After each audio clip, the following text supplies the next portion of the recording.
In general, contracts can be written or oral.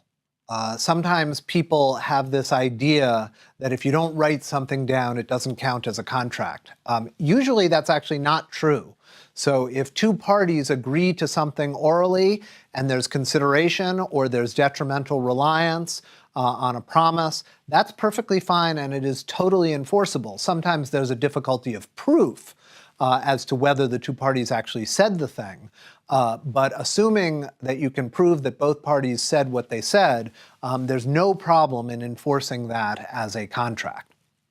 However, there is a thing that's known as the Statute of Frauds. It's not actually a statute at all, but it is a common law doctrine. And under the Statute of Frauds, there are certain kinds of contracts that actually do have to be in writing. And it's hard to remember what kinds of contracts they are. So I'm actually providing you with a little mnemonic device for remembering all of the kinds of contracts that have to be written. And the way I remember it is my legs, M-Y-L-E-G-S. So those are the kinds of contracts that need to be in writing. So what do they stand for? M is marriage. So a promise made in consideration of marriage has to be written. That's why marriage contracts are all in writing. What's Y? Y stands for a year. So a promise that by its terms cannot be performed within 1 year has to be in writing. That also covers agreements that by their terms are not capable of being performed during the promisor's lifetime. Those kinds of contracts would have to be in writing. And remember, it's contracts not that might take over a year, it's contracts that cannot be done in under a year for whatever reason. So if I say to you, I will paint your house 2 years from now, that's a contract that needs to be in writing because it is not capable of being performed within that year-long period. So that's my. Legs, L, stands for land.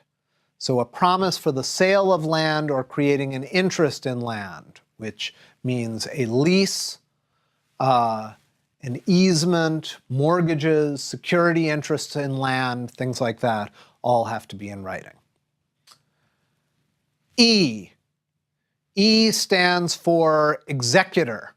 So a promise by an executor or an administrator to pay the debts of an estate have to be in writing.